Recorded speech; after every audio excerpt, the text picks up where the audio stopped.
Ya está con nosotros, así que queremos darle la bienvenida. Expresidente, ¿cómo le va? Buenos días, nos escucha. Buenos días, muchas gracias por esta oportunidad. Un inmenso abrazo a Cuenca, a la patria entera. A mí me va bien, junto a mi familia, en buena salud, pero realmente preocupado, le podría decir angustiado por lo que pasa en el país. La situación es muy grave, pero bueno, supongo que vamos a hablar de aquello. Expresidente, así es, tenemos dos temas puntuales para dialogar con usted. La sentencia por casos sobornos será el primer tema y en segunda instancia estaremos hablando de esta importante reacción, no sé, de acuerdo a su criterio, más adelante conoceremos sobre la emergencia sanitaria dada en nuestro país. Expresidente, la semana pasada usted y una veintena de funcionarios y dirigentes de su gobierno fueron condenados a 8 años de prisión y 25 de suspensión de sus derechos políticos. ¿Van a apelar? Es la pregunta primera en esta mañana, por favor. Por supuesto, pero no tenemos ninguna esperanza, ¿no? Es para agotar las instancias nacionales e ir a instancias internacionales donde, anote, vamos a ganar todo, porque todo esto es una gran farsa, pero eso demorará 6, 8 años y probablemente logren su objetivo, que es inhabilitarme para las elecciones, impedirme regresar al país para ver si vuelven a ganar las elecciones y vuelven a destruir el país como lo han hecho ahora. Si se atrevieron en plena pandemia, con estado de excepción, rompiendo el distanciamiento social, 2.000 causas represadas, se atrevieron descaradamente a solo continuar con mi caso para sacar una sentencia y tratar de tener una sentencia en firme antes de las próximas elecciones para que no pueda participar, se van a atrever a todo. Entonces no tenemos ninguna expectativa con la justicia ecuatoriana, pero obviamente hay que quemar esas etapas para ir a instancias internacionales. A usted, expresidente, le sentencian por ser el autor, manifiestan ellos, mediato de un delito de corrupción. Aducen que en su calidad de presidente lideró entre los años 2012 y 2016 una estructura por la cual varias empresas, entre ellas Odebrecht, financiaron de manera ilegal a su partido, en ese entonces también Alianza País, con unos 7 millones de dólares aproximadamente a cambio de contratos con el Estado. Para el tribunal, esta red respondía a un nivel jerárquico superior. Obviamente usted, como presidente, ¿qué tiene que decirles? Porque todas estas pruebas fueron presentadas por la Fiscalía General del Estado, ¿no? Bueno, no es cierto. Eso es lo que dicen los jueces, escandalosamente, porque no va a poder probar nada. Pregunta dónde están los 7 millones. No existe. Disque archivos que dicen Perico Los Palotes recibió o 1 millón, ¿no? Ni siquiera Perico Los Palotes al lado 1 millón, ha recibido 1 millón de dólares. No existe. No han podido probar eso, han podido probar 1,5 millones de facturas perfectamente legales, auditadas por el Consejo Nacional Electoral. No aceptaron eso como prueba. Pero además tampoco es correcto lo que dice de la estructura criminal 2012-2016. Primero, ¿quién era vicepresidente? Pues en el 2012. Es que por inútil que sea un vicepresidente no se va a dar cuenta de una estructura criminal. Por favor, o sea, esto no resiste el menor análisis, pero de eso acusó Fiscalía, de que yo era el jefe de una estructura criminal, incluso contrató una perita, recuerde usted que después demostramos que no era perita, nos defendimos, aquí no hay estructura criminal, no he sido jefe de nada, ya, de acuerdo, votaron eso los jueces, desecharon el informe de la perita, pero dijeron por instigación, o sea, ya se trata de buscar cualquier cosa para condenar. Ahí, Wilmer, cuencanos queridos, no hay ni siquiera cohecho, no hay delito de cohecho. Incluso si hubiera habido financiamiento para ese país, que no lo ha habido ilegal, no lo han podido mostrar, eso es delito, infracción electoral. Para que haya cohecho, se debe dar plata a cambio de un contrato por el responsable de ese contrato. Nadie ha aceptado eso, ni Pamela Martínez, los empresarios, nadie. No existe, es un invento de fiscalía y ahora de los jueces para tratar de inhabilitarme para las próximas elecciones. Expresidente, justo iba por allí, ¿no? Todos sabemos quién es Pamela Martínez. Una de las pruebas que ellos se han basado, primero para el caso sobornos del préstamo, el famoso préstamo de 6.000 dólares que usted ha justificado, se ha devuelto incluso esa plata de un fondo que tenían ustedes. Pero, ¿qué pasa con los cuadernos? ¿Son verdad? ¿No son verdad? Es una fuente fidedigna según la Fiscalía General del Estado, ¿no?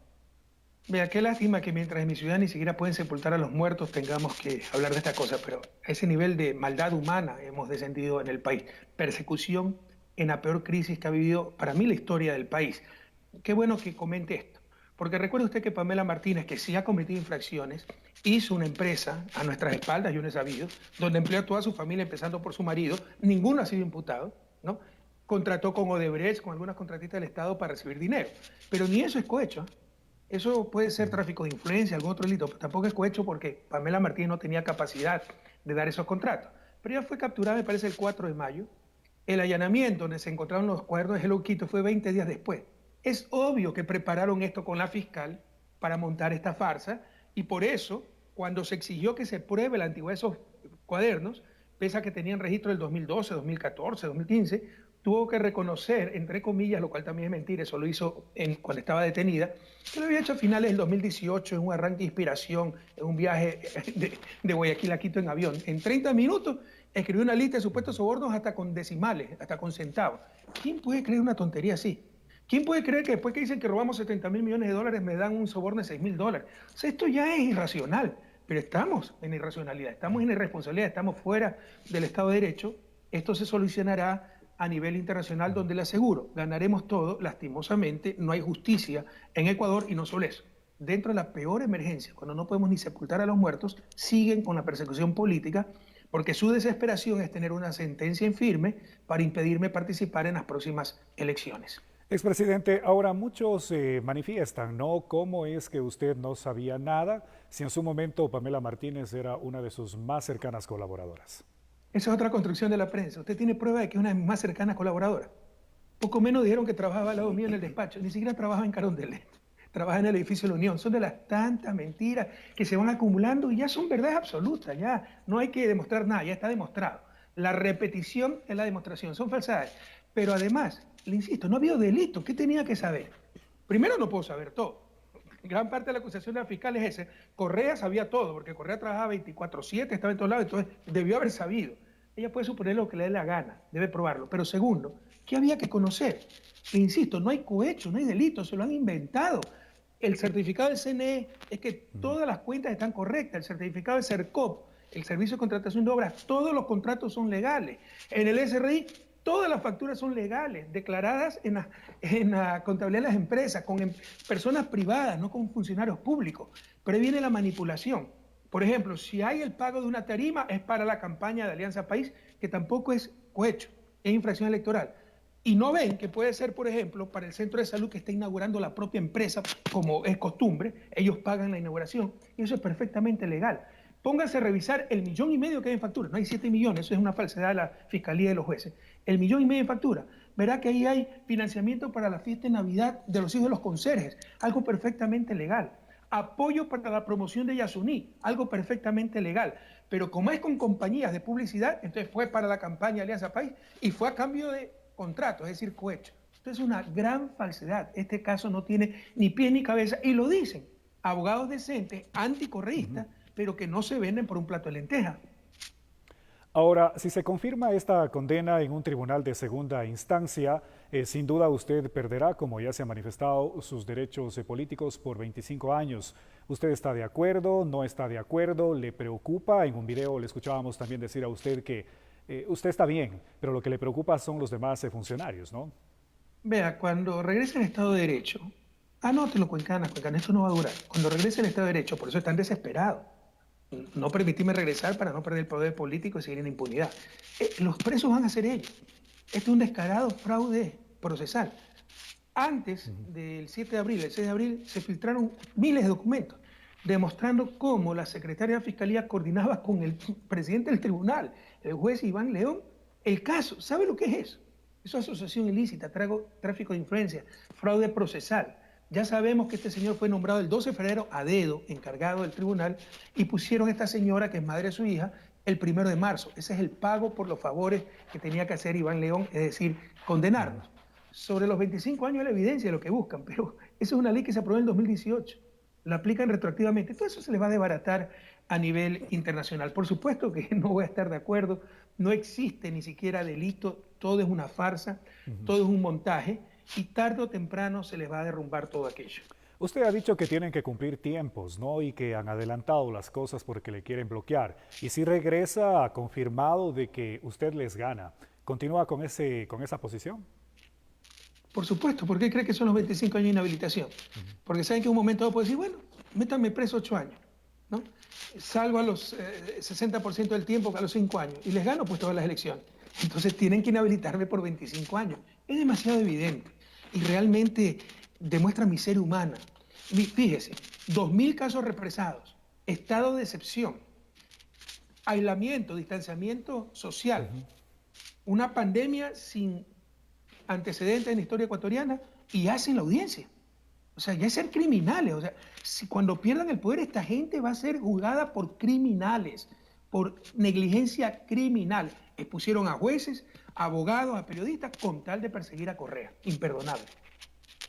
Expresidente, actualmente este juicio está detenido por su ausencia, obviamente, en el país. Esto ha llevado a que la justicia ecuatoriana pida a la Interpol su captura. ¿Y qué tiene que decir también al respecto, no? No está detenido, este sí sigue, ¿no? Ok. Mire, haciendo un parangón, así como en el combate al coronavirus, Ecuador es ejemplo de todo lo malo, lo mismo está pasando a nivel de justicia, somos el hazmerreír mundial. Yo vivo bajo la jurisdicción del Estado belga, vine acá a residir sin ninguna infracción de tránsito. Es el Estado belga el que tiene que decidir si tiene razón o no la justicia ecuatoriana. Se le ríen en la cara, porque en un país serio lo que están haciendo pues no resiste el menor análisis. La Interpol, que ni siquiera son jueces, son policías, es tan burda la persecución que se les ríe en la cara, les han rechazado todo, no solo con respecto a mí, con respecto a todos los perseguidos, los que están en México, los que están en otros países, porque ya Ecuador está ubicado como un país donde hay persecución política. A tal punto que solo en octubre la CIDH sacó 2 medidas cautelares contra Ecuador. México a los 30 años vuelve a dar asilo político para ecuatorianos, reconociendo que hay persecución política. Interpol ve una solicitud de la justicia ecuatoriana y ya ni la revisa, la bota al basurero. Y nadie en Europa les hace caso. Entonces, ¿qué más evidencia?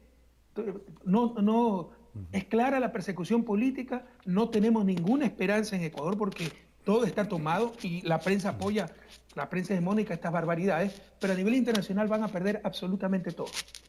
Expresidente, usted también, y ya lo dijo en esta mañana en varias ocasiones, denunció que en el estado de excepción, que está vigente obviamente en este momento, solo estaban dispuestas audiencias en flagrancia. Sin embargo, se dictó sentencia en su caso. ¿Esto acaso confirma su teoría? Pero usted lo ha dicho, pues, Wilmer, o sea, que la audiencia que nos escucha, los mexicanos son de la gente más inteligente y más culta del país. ¿Usted cree que 2.000 causas represadas, solo la mía tenía que seguir? Porque tienen un cronograma. Tienen que inhabilitarme, tener sentencia definitiva antes de noviembre de este año, que es cuando se registran las candidaturas para las elecciones de febrero del 2021. Entonces, su desesperación, la consigna es condenar a Correa a tener una sentencia definitiva para que no se pueda inscribir. Y por eso, en plena crisis, terrible crisis, que es catástrofe, 2.000 causas represadas solo siguieron con esta audiencia. Estaremos atentos, expresidente, a esa apelación sin duda que ustedes presentarán con sus abogados acá en el Ecuador y a nivel internacional, como bien lo han manifestado en esta mañana. Tenemos que pasar al siguiente tema. Ecuador y el mundo, lamentablemente, al momento vive una crisis sanitaria por el COVID-19 y a raíz de ello, pues imágenes de nuestro país han circulado por todo el mundo. ¿Cuál es su punto de vista del manejo estatal, sistema de salud y hasta político que se ha visto y que se han dado ante esta crisis, ¿no? Durante este tiempo? Terrible, y no lo digo yo, o sea, Ecuador es el país que peor ha manejado la crisis en la región, y ya no es crisis, en el caso ecuatoriano es catástrofe, y va a empeorar. Yo quisiera darles otras noticias, pero no acostumbro a engañar ni engañar. Pero antes de eso, un poquito retroceder, sí quiero mandarles mi abrazo solidario. Yo estoy bien, como le digo, con una profunda paz interior, sereno, con mi familia, en buena salud. Pero imagínense la gente que tiene que estar cuidando a sus familias, sus padres, ancianos, y tener que defenderse esta canallada en plena crisis, en plena pandemia. No hay derecho. Entonces, mi abrazo solidario a los otros inocentes perseguidos en este caso, porque si hay una culpable que es Pamela Martínez, debió ser juzgada, pero por tráfico de influencia, por recibir ese dinero de contratistas del Estado. En todo caso, yo no lo digo, lo dice el mundo, lo dicen los indicadores. Ecuador es el país que peor ha manejado la crisis. Nos tomó en el peor momento, sin gobierno. El gobierno estaba clínicamente muerto desde las protestas de octubre, una falta total de liderazgo, cosechando lo que sembramos 3 años. Se pasaron diciendo 10 años que el liderazgo era autoritarismo y 3 años que el reparto era diálogo. Pusieron a los peores en los diferentes cargos con tal de que sean serviles. Desinstitucionalizaron al Estado, destruyeron todos los programas, los proyectos del Ministerio Coordinador de Seguridad, que sería tan necesario en estos momentos de crisis. Supuestamente y ahí tenemos las consecuencias. Protestas orquestadas por usted, ¿no? Desde Venezuela, le decían, también desde Europa. Así es, con mi celular. Primero dijeron que estaba en Barquisimeto, ciudad que ni conozco, y luego que desde Europa estaba con mi celular, como ahora, que decían que eran fake news. Que desde México, claro. Sí, noticias falsas y manejadas por nosotros, hasta que tuvieron que reconocer que es verdad. Pero mire, En estamos llorando lágrimas de ¿cuál ha sido sangre. su actuación, expresidente? Muy buena pregunta, pero déjeme acabar el análisis. Por favor. Estamos llorando lágrimas de sangre por la destrucción que se permitió 3 años en el país con tal de que persigan a Correa, porque todos sabían que Moreno es deshonesto, es traidor e inepto, que el equipo de gobierno es menos que mediocre, que destrozaron la institucionalidad del Estado, pero no había problema con tal de que destruyan a Correa. Resulta que no destruyeron a Correa y destruyeron al país. Nos toma sin gobierno, con un sistema de salud destrozado. Aplaudieron que voten 12.000 profesionales de salud, reducción del gasto público, que se acabe el convenio con Cuba, 400 médicos cubanos menos en diciembre de 2019, que se reduzca el presupuesto este año para salud, y satanizaban que hiciéramos hospitales. No, cuando esos son los hospitales que están salvando vidas. Y también nos tomó con una economía destrozada por los errores de este gobierno. Pero además, cuando viene la crisis, error tras error. Desde el 5 de enero, la Organización Mundial de la Salud dio los protocolos contra el coronavirus. No se hizo nada. En el 2019, apenas supimos de la pandemia, no era pandemia, epidemia, de la gripe porcina. Ecuador fue el primer país en América Latina en tomar las decisiones correctas. Aquí hemos sido los últimos, los que peor lo hemos hecho. Luego, en febrero ya se declaró pandemia, no se hizo nada. El 29 de febrero ya tuvimos la primera contagiada, seguimos sin hacer nada. Ahorita vi el reportaje en que dice el vicepresidente o Roldán que está equipado el Hospital Moscoso de Cuenca, maravilloso. ¿Por qué no lo hicieron hace 2 meses? ¿Por qué no hicieron eso con Guayaquil? Hasta inicios de marzo, ¿no? Todavía hacían partidos de fútbol en Guayaquil, y Guayaquil se contagió totalmente, y recién el 16 de marzo declaran estado de excepción, pero no dan 20 centavos más. Dicen que traen 2 millones de pruebas, era mentira, no equipan los hospitales. El desastre que estamos viviendo, el virus no lo provocó el gobierno, el desastre sí, ya no es crisis, es catástrofe. ¿Qué hubiera hecho yo? Le he dado un poco la respuesta. Desde que supimos que había esa epidemia, como se hizo en el 2009, ¿no? En China, ya hubiéramos tomado las precauciones del caso, hubiéramos encontrado respiradores, hubiéramos reforzado el equipo médico, hubiéramos traído equipos para que los médicos no se mueran, hubiéramos tenido listos los hospitales, ¿no? Hubiéramos tenido listos kits de alimentos en caso de aislamiento. Si nos llega la pandemia, lo primero, aislamiento. Pero una ciudad como Guayaquil, donde el 60% de la fuerza laboral es autónoma, no tiene salario fijo, no tiene ingresos fijos, se lo gana día a día, para que se queden en las casas tiene que dar cajas de alimentos. Venezuela, tan criticada, con el doble de población tiene 9 muertos, porque dan cajas de alimentos a las casas. Con eso la gente se quedaba, los pobres sobre todo en las casas.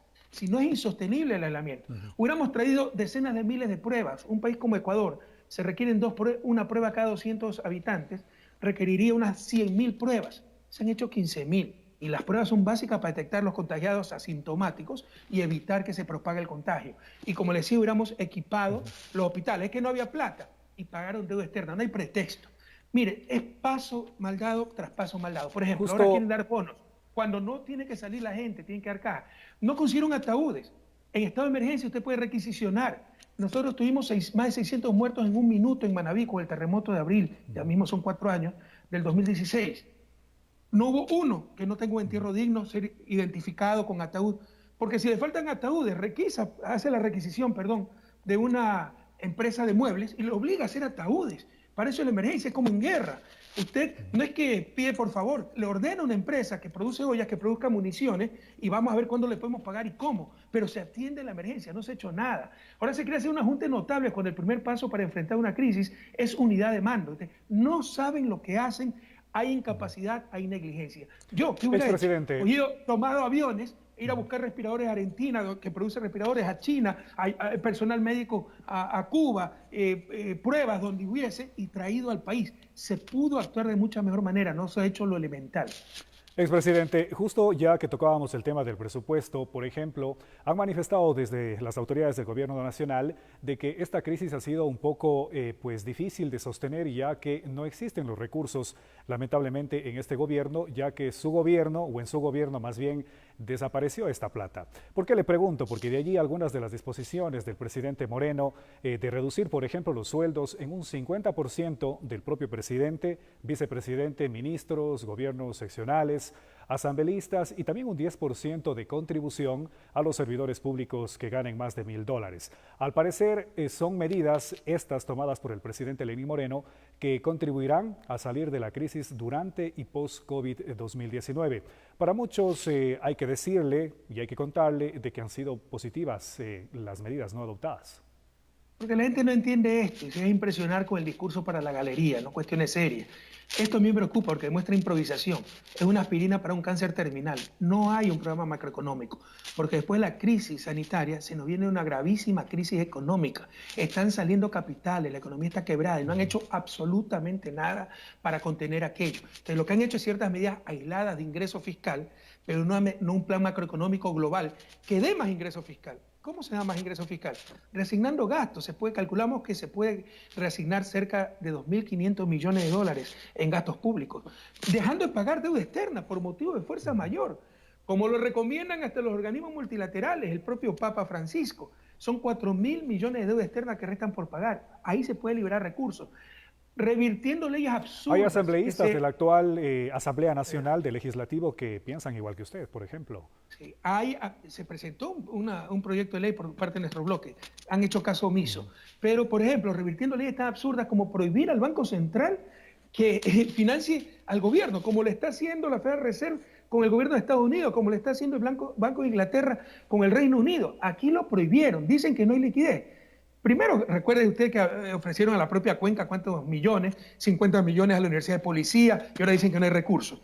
En realidad, aislaron los recursos porque la reserva que la tiene el Banco Central puede financiar cerca de 2.500 millones al gobierno, lo prohibieron.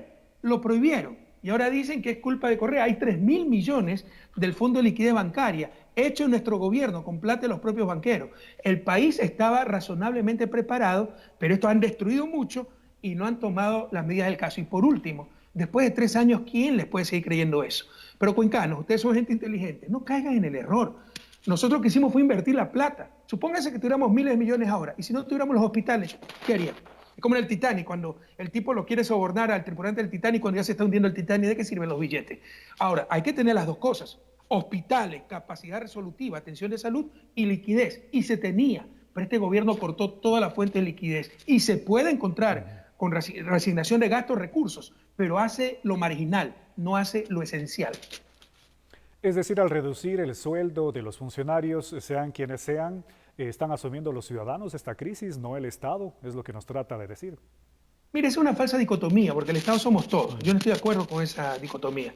Y creo que de esto a todos nos va a costar. O sea, esto es inevitable, el costo lo pagará el mundo entero. El problema es que aquí ya no es crisis, es una verdadera catástrofe y con dolor les digo, lo peor está por venir. Así hagan todo lo que tienen que hacer en este instante. Ya lo que no hicieron las últimas 3, 4 semanas producirá en ciudades como Guayaquil que solo sigamos recogiendo muertos, así de duro. Y estamos a puertas de una grave crisis económica. Entonces, no vamos a salir sin costo. Y no, esa es una falsa dicotomía, el costo del Estado y el costo de los ciudadanos somos lo mismo.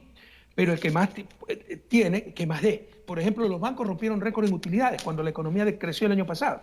Que den más, se puede anticipar impuestos hasta por 4 años. Se puede captar todas esas utilidades bancarias, pero prefieren meterle la plata al que gana $500 o más. Entonces eso es lo que indigna, ¿no? Que no todos estamos poniendo el mismo esfuerzo. Expresidente, tenemos el dato ya que usted mencionó la deuda externa. El Fondo Monetario Internacional, por ejemplo, aprobó el alivio inmediato de la deuda a 25 países, estoy leyendo textualmente, 25 países pobres para contrarrestar el impacto del coronavirus. Ecuador no forma parte, lamentablemente, de este destino o de esta lista. Lamentablemente, eso sí es culpa de mi gobierno, porque mi gobierno, Ecuador fue reclasificado de país de renta baja por el Banco Mundial a país de renta media. A un país de una economía mejor, ¿no? Por supuesto, ya no somos un país pobre, somos un país de renta media de acuerdo a la clasificación del Banco Mundial, y el Papa Francisco y el Fondo Monetario se dirige sobre todo a esos países de renta baja, que en América Latina debe ser solo Haití, la mayoría son africanos. Pero ahí hay que hacer toda una iniciativa internacional que la estamos haciendo con Alberto Fernández, presidente de Argentina, con Lula, con Ernesto Samper, muchos líderes de América Latina y del mundo incluso, para que se condone la deuda de todas las economías en vías de desarrollo, no solo las más pobres, porque esto nos va a golpear de forma muy fuerte a las economías en general en vías de desarrollo, dentro de las cuales se encuentran las de América Latina. Expresidente, sí me gustaría conocer su criterio respecto a cuál ha sido la actuación, cómo ha visto usted del legislativo, ante esta crisis, ¿no? A nivel país, ¿qué ha hecho la Asamblea Nacional de lo que usted ha podido observar? Existe Asamblea Nacional, ha brillado por su ausencia. ¿no? Y no hay iniciativas, no hay nada, no hay liderazgo en el país. Por eso yo he dicho claramente, o sea, ya estoy viejo para engañarme. No puedo, estamos hablando de vida o muerte, no me interesa mi futuro político, los votos, no me interesa nada. En estos momentos la prioridad excluyente es salvar vidas y con este gobierno vamos directo al precipicio. Por eso he pedido al gobierno que se haga a un lado y permita una transición constitucional que puede ser con la renuncia de Sonnenholder, ahí lo veía visitando hospitales. ¿Dónde está el pensamiento estratégico? El tipo está en campaña, ¿dónde está esa visión? ¿Dónde están esas medidas contundentes, los millones de cada alimento para llevar a los hogares y que haya verdadero aislamiento social? Entonces, si se hace a un lado Sonnenholder, se presenta una terna con la persona indicada, de consenso, el más furioso anticorreísta, con tal de que sepa liderar, renuncia a Moreno y asume esa persona y ya tenemos conducción en el país. Hay un vacío de poder, no hay liderazgo, hay contradicciones. Un presidente ausente, un vicepresidente en campaña, una ministra del Interior que con su odio sigue persiguiendo en plena pandemia. Entonces, necesitamos liderazgo en estos momentos tan duros para el país. Expresidente, aunque usted ya lo dijo en un momento, se viralizó el hashtag pandemia es Correa, ¿no? Se dijo que desde México usted lideraba la desinformación sobre esta crisis sanitaria que vive Ecuador. ¿Qué hay que responderles? ¿Qué puedo responder a esa canalla? Pues ya tengo el don de la ubicuidad, vivo en Bélgica, pero de México dirijo. Esos son troles, ¿no? Pero el que quiera creer esas cosas, que las crea, lo que está es justificando su odio. Hoy hay que superar esos odios, incluso los anticorreístas, y salvar al país. Vamos directamente al precipicio. La prioridad excluyente, me digan lo que me digan, yo voy a seguir buscando, es salvar vidas, porque lo peor está por venir, Wilmer, ojalá me equivoque, pero lo peor está por venir. Solo vamos a recoger más muertos, van a crecer en forma exponencial, no veo luz al final del túnel y también se nos viene una gravísima crisis económica y no se está haciendo nada para evitarla, ¿no? Y usted decía hace un momento que me están echando la culpa a mí de todas estas cosas después de 3 años. Imagínense ustedes, yo recibí un país sin hospitales, sin camas para cuidados intensivos y con corte de luz. Acuérdense los apagones, porque no había capacidad eléctrica. Imagínense esta pandemia con aislamiento en las casas, sin hospitales, sin cuidados intensivos y sin luz. Imagínense en qué situación estaría. Usted ya nos ha manifestado qué es lo que lamentablemente se avecina a Ecuador, quizá ya lo está sintiendo la economía de nuestro país, incluso a nivel mundial hemos sido mal ejemplo, ¿no? Allí los comentarios del presidente de El Salvador, por ejemplo, al mostrar esas imágenes, insisto, al mundo, esa imagen desgastada que tenemos de país, lamentablemente por este manejo, ¿no?, de la situación sanitaria en nuestro país. Finalmente, sus palabras, expresidente, por favor. Ahora lo menos importante es la imagen del país. Claro que duele, ¿no? Antes éramos ejemplo de todo lo bueno, en el 2009, le insisto, fuimos el mejor país, el primer país de América Latina, el que mejor combatió la epidemia de la gripe porcina. Ahora somos el ejemplo de todo lo malo. Pero en estos momentos, lo menos importante es el país, la imagen del país. Lo menos importante son las responsabilidades de estos tipos. Eso lo discutiremos al día siguiente de controlar la pandemia. Lo más importante, lo urgente, lo inmediato, es salvar vidas, atender adecuadamente esta crisis sin precedentes en la historia del país. Pero hay que tomar medidas, hay que tener unidad y hay que tener liderazgo. Y tomar medidas, le decía, no solo en la parte sanitaria, sino en la parte económica. Mi mensaje a Cuenca, al pueblo ecuatoriano, o sea, lo peor está por venir, yo no los voy a engañar. Hay que estar preparados, esto es durísimo. Pero unidos, siempre hemos salido adelante. El país sobrevivirá, pero hay que tomar las decisiones correctas. Así que a no perder la fe, a que no perder la esperanza, a cuidarse, a cuidar a los más ancianos, a cuidar sus familias, como quisiera estar con ustedes, entre ustedes, no me lo permiten, pero a cuidarse, a seguir las instrucciones, pero a prepararnos, porque lo peor está por venir, pero saldremos adelante. Expresidente, nos han permitido algunas preguntas más. No queremos todavía cortar la entrevista. Sí, nos están consultando mucho los ciudadanos. Esta entrevista está también transmitida a través de los medios que tenemos digitales como Unción Televisión. Su punto de vista en el caso del IES, en plena emergencia sanitaria, se dio o salió más bien a la luz pública esta denuncia de un contrato, ¿no?, que al parecer no pasó por la denuncia en redes sociales. Hay que tener miseria humana, ¿no?, para jugar con la vida de la gente. Pero usted no se imagina lo que yo tuve que vivir en el hospital de Esmeraldas. Gente muriéndose y le mandaban a hacer los exámenes de sangre, los exámenes a un laboratorio al frente. ¿Por qué? Porque decían que no había capacidad, cuando tenían capacidad. Eran negocios. Hay gente que juega con la vida. Eso es lo que hemos tenido que enfrentar. Aquí descubrimos que hay gente que juega con la vida. hay que aplicar la ley. Pero si hubieran utilizado los criterios que utilizan para perseguirnos, debería estar preso pues por Granda, por el jefe de una estructura criminal. Esto nos demuestra la doble moral. Pero insisto, eso no es lo importante ahora. Lo importante es enfocarnos en atender la emergencia sanitaria, aunque también después la económica, y salvar vidas. Por acá también nos manifiestan, y usted ha emitido criterios a nivel del mundo. ¿Qué cree una vez de que, o si es que estuviéramos todavía con los médicos cubanos en nuestro país, la crisis se hubiese manejado mejor, tal vez? ¿Mejor respuesta en las pruebas? ¿Usted qué cree? O sea, mientras más médicos, mejor, por supuesto. 400 médicos menos es una cantidad importante. Hacía referencia más bien a la buena referencia que tiene la medicina cubana. Wilmer, aquí ha habido mucha soberbia. Por ejemplo, anunciaron entre bombos y platillos que Estados Unidos mandó un avión con 7 toneladas de ayuda. Estados Unidos es uno de los países que peor ha manejado la crisis a nivel mundial. Es un desastre Estados Unidos. China a diario manda 90 toneladas a Venezuela, pero no quisieron pedir ayuda a China. No pidieron ayuda a Rusia, que está ayudando también a Estados Unidos. No pidieron ayuda a Cuba, que está ayudando a muchísimos países. Yo hablé con el canciller cubano, estaban dispuestos a ayudarnos, pero nunca solicitaron ayuda. No pidieron ayuda a Venezuela, que es un ejemplo en la región de control de la crisis, y tenía respiradores que le estaba ofreciendo a Colombia, y Colombia lo rechazó. Yo dije, pidan esos respiradores, no lo hicieron. Hay mucha soberbia, de esto no vamos a salir solos. Hay que tener la humildad de saber pedir ayuda a los que ya han recorrido el camino. Muy bien, expresidente.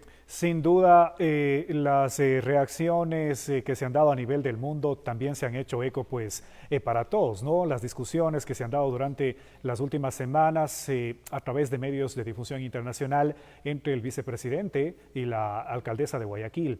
¿Qué opina usted de ese manejo también? Porque yo creo debe haber sincronía, ¿no?, entre el Estado y también los gobiernos autónomos descentralizados ante una medida que se vive al momento sanitaria en el país. Wilmer, usted es un gran periodista, lo he visto una persona seria, honesta, joven, me encanta eso, que sea joven, y yo tengo el mejor de los conceptos de Unción TV.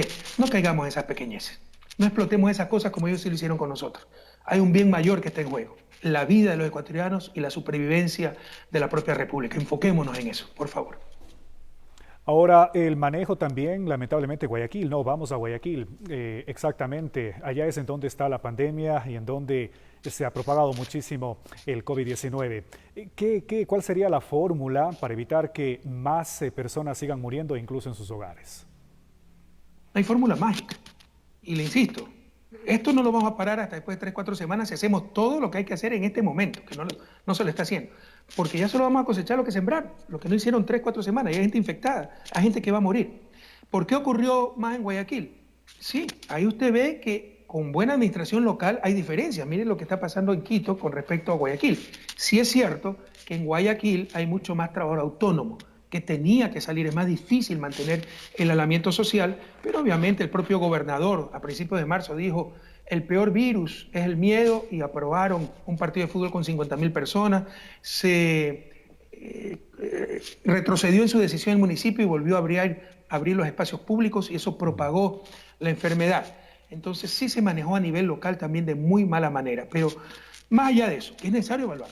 No nos quedemos ahí, veamos cómo solucionamos los problemas. Y la solución, aislamiento. Pero para que haya aislamiento hay que tener una logística con Fuerzas Armadas de repartir víveres y bienes de primera necesidad a las casas. Esa logística no existe. Se tienen que hacer millones de cajas. Había el dinero, se prefirió pagar deuda externa, y no hay ni el dinero ni la logística en estos momentos. Segundo, pruebas y más pruebas. Se han hecho 15.000 pruebas, ya debimos haber hecho 100.000. Hay que acelerar, hay que mandar aviones a buscar donde haya las pruebas para aplicarlas a los ciudadanos en forma aleatoria, que es como han superado esto Corea del Sur y otros países. Tercero, equipar los hospitales, mandar a buscar respiradores, apoyo médico, como nos ofreció Cuba, equipamiento para los médicos para que no sean los primeros en morir, no sean los primeros en perder su vida, tratando de salvar la vida de los demás. Entonces eso hay que hacerlo inmediatamente, y no que aquí sí en este hospital sí pusimos unas cajitas, aquí dimos unos kits de alimentos, vamos a preparar un bono. Un bono es una locura en estos momentos porque la gente tendría que salir a comprar. Hay que hacerlo completamente a nivel de país, con todos los recursos disponibles, y ahí podremos parar la pandemia en el futuro. Pero en las próximas 3, 4 semanas, insisto, esto tan solo empeorará. Ya el daño está hecho.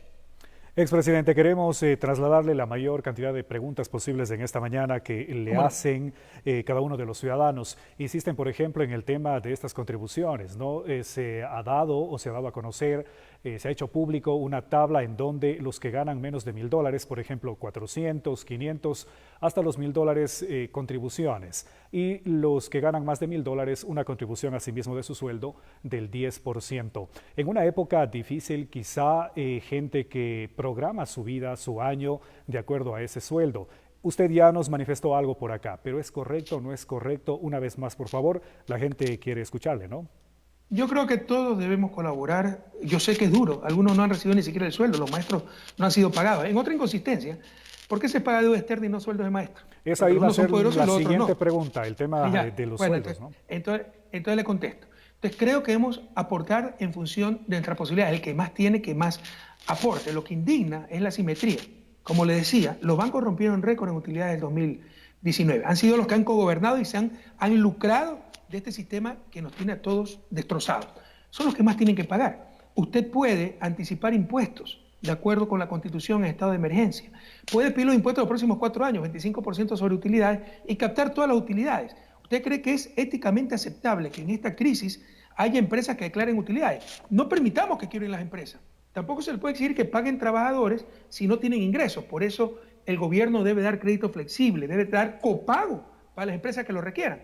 Pero ¿cómo se financia eso? Que aquellos que tienen utilidades, pues envíen esas utilidades para atender a los que están con pérdidas, porque en un entorno como el que vivimos, yo diría que hasta inmoral declarar utilidades. Entonces lo que indigna es la asimetría en el sacrificio. Por ejemplo, a las empresas con más de $1 millón, si la memoria no me falla, le han puesto 5% de contribución de sus utilidades. ¿Por qué? No debería haber utilidades en una crisis como la que estamos viviendo. Entonces, eso se indigna. Pero yo, mire, que para mí más fácil para ganar votos sería decir lo contrario. Sí creo que todos debemos contribuir para sacar adelante el país en esta situación. Ahora, expresidente, ¿no le da un poco de crédito quizá al esfuerzo que ha hecho el gobierno nacional, considerando que grandes potencias, como usted bien lo ha dicho en esta mañana, Estados Unidos, por ejemplo, no han podido manejar esta crisis sanitaria? El gobierno está haciendo también lo suyo, ¿no? ¿No le da un voto a su favor? Quisiera dárselo, pero no veo por dónde. Pero, en serio, yo no soy un politiquero, no necesito hacerlo. Jamás he jugado con cosas fundamentales como la vida de la gente. Pero dígame un acierto del gobierno, es una irresponsabilidad total. Nos mintieron, pagaron deuda externa, pero no dieron más plata para la emergencia. Ni siquiera pues, fueron capaces de enterrar dignamente a los muertos y le dieron cajas de cartón. Si no pueden conseguir ataúdes, si no pueden requisicionar una fábrica de muebles para que haga cajas de madera para los muertos, ¿qué pueden hacer? Y el ejemplo de Estados Unidos es muy malo, porque Trump es otro irresponsable, es un criminal, ¿no? Será juzgado por la historia como criminal, entonces no hizo nada en Estados Unidos para conservar la economía. Es decir, que se muera la gente, pero salvar la economía. Qué contradicción, porque el fin último de la economía es bienestar humano. En todos lados ha habido problemas, el virus no lo ha creado este gobierno. Pero es indudable, lo dice la estadística, lo dice el mundo, que el país que peor ha manejado la pandemia, el país que más muertos por habitantes tiene en América Latina, lastimosamente, dolorosamente se llama Ecuador. Ya lo manifestó usted también, es una oportunidad de cambio, ¿no? Durante este tiempo, por ejemplo, el gobierno ha tomado medidas en el sistema educativo. Cambia la modalidad, los estudiantes no podrán regresar a las aulas, obviamente por lo que se vive. Una oportunidad quizá que tienen los estados, no solamente Ecuador, de mejorar sistemas como estos, ¿no? Tan importantes como es el tema educativo. Su punto de vista también. Sí, o sea, yo quisiera que se mejore eso sin la tragedia que estamos viviendo, ¿no? De todos modos es claro que después de esta prueba a nivel planetario el mundo será diferente y ojalá sea mejor. Cambiarán muchas cosas, por ejemplo la modalidad de trabajo, habrá mucho más trabajo a distancia por internet, mucha más educación por internet, pero ojalá cambien los fundamentos de un modelo que nos trataban de imponer. El modelo individualista en un mundo que es interconectado, o sea, es una contradicción en sí mismo. ¿Cómo puedo creer que haciendo yo solito lo mejor para mí logro el bienestar social? Ojalá que esto nos enseñe que si el otro se infecta, me infecto yo también. Que por humanismo o por egoísmo, para evitar contagiarme, todos deben tener acceso a la salud.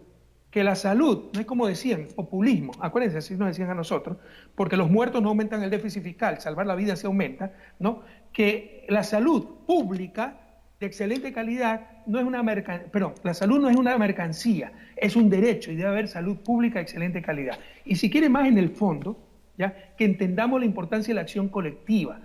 Todo se mercantilizó, no solo la economía, la democracia, la sociedad. Todo era intercambio, egoísmo, el egoísmo, el individualismo. Se desploma el mercado, la gente no puede ir a trabajar, no hay ingresos, no hay circulante. La moneda como mecanismo de coordinación social, ¿cómo coordina la actividad social? ¿Cómo coordina que el que tiene hambre tenga alimentos? Se requiere acción colectiva. La sociedad realiza esa acción colectiva por medio del Estado, se requiere Estado, tan denostado en las últimas décadas, y se requiere política, que es la forma racional en que una sociedad toma sus decisiones. Entonces, todas esas pruebas, todas esas cosas nos ha enseñado esta durísima prueba. Expresidente, concluye esta entrevista con la siguiente pregunta. ¿Por qué no regresar al país y responder de todo lo que se le acusa? Yo estoy respondiendo a nivel internacional, yo estoy a la jurisdicción del Estado belga, porque todo eso siempre pone el ejemplo de Lucio Gutiérrez. Lucio Gutiérrez huyó del país. Sí, pero yo estoy viviendo en Bélgica. Si tienen razón, Bélgica me va a deportar, pues. Pero Lucio Gutiérrez huyó del país y regresó cuando ya tenía todo amarrado, dicho sea de paso, porque nunca ha sido un peligro para el sistema. Yo no he huido de nada. Yo estoy residiendo aquí, sigo con mi vida cotidiana, y si tienen tanta razón, seguramente el Estado belga me va a deportar. Vamos a esperar, pues, eso. Eso no tiene nada. Estamos dando la cara, pero a nivel internacional, y lo estamos derrotando en todo. No se engañe. Usted como periodista honesto, los periodistas honestos deberían investigar cómo un expresidente puede tener 31 juicios penales, cómo se puede hacer una audiencia en plena pandemia. Deberían investigar cómo se han tomado la justicia, cómo el juez Iván León fue nombrado el 12 de febrero y el 1 de marzo pusieron como secretaria de Fiscalía a su compañera sentimental. Es decir, compraron al juez, coludieron Fiscalía y juez para sacar esa sentencia. Esas son las cosas que deberíamos investigar. Expresidente, queremos agradecerle una vez más por acompañarnos en el informativo Primera Hora. Muchísimas gracias a ustedes. Un abrazo a Cuenca, a Suárez, a la patria entera y ánimo. Ánimo, ustedes son un canal cristiano, yo creo mucho en oración, oremos, porque es una prueba muy dura, no vamos a salir sin costo, vamos a llorar muchos muertos más, pero no hay que perder la fe, hay que seguir adelante. Un fuerte abrazo a todas y a todos.